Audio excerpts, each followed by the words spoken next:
Après le Mali, la Guinée, le Burkina et le Niger, c'est au tour du Gabon de consommer un coup d'État. À l'heure actuelle, nombre de chefs d'État de la région semblent craindre pour leur fauteuil. Au Cameroun, le président vient d'opérer de nombreux changements au sein de son armée. Le coup d'État perpétré au Gabon y est-il pour quelque chose? En tout cas, au Cameroun, Paul Biya, qui est à la tête du pays depuis 1982, 41 ans, semble essayer de se prémunir contre cette cascade de coups de force. Il vient de procéder à de profonds changements au sein de son armée. Les états-majors centraux, l'état-major de l'armée de l'air, l'état-major général de la marine, l'inspection générale des armées, le contrôle général des armées, l'inspection générale de la gendarmerie ou encore la direction des ressources humaines des armées, tous sont chamboulés. En témoignent les documents publiés sur les pages officielles de la présidence du pays. Au Cameroun, Paul Biya règne sans partage depuis 1982.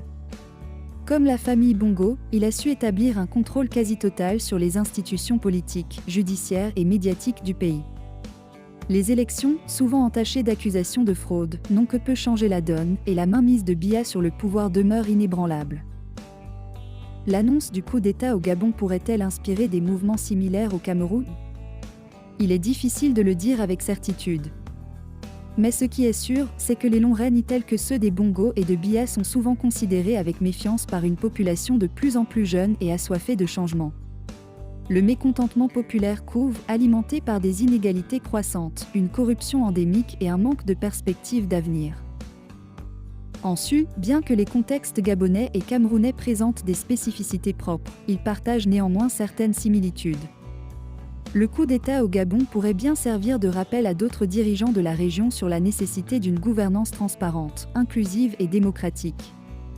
Le temps des règnes sans fin semble être compté et l'Afrique semble doucement mais sûrement évoluer vers un renouveau politique. La scène politique africaine vient d'assister à un bouleversement majeur au Gabon. Des officiers de l'armée sont intervenus sur la scène médiatique, s'exprimant depuis les plateaux de la télévision nationale pour proclamer leur prise du pouvoir. Leurs déclarations, annulant les résultats des élections du week-end, suscitent de nombreuses questions quant à l'avenir du Gabon et son positionnement sur la carte politique de l'Afrique. Le président Ali Bongo, déclaré vainqueur par la commission électorale avec 64,27% des voix, voit ainsi sa victoire contestée non seulement par l'opposition, représentée par Albert Ondo-Ossa et ses 30,77%, mais aussi par une frange de l'armée. Albert Ondo-Ossa n'a pas tardé à dénoncer ce qu'il considère comme une élection frauduleuse, revendiquant même la victoire. Si ce coup de théâtre se concrétise, il mettrait un terme à plus d'un demi-siècle de règne de la famille Bongo au Gabon, soit 53 ans précisément. Pour mieux saisir l'impact de cette situation, il est pertinent de la mettre en parallèle avec celle du Cameroun, un pays voisin dirigé d'une main de fer par Paul Biya depuis plusieurs décennies.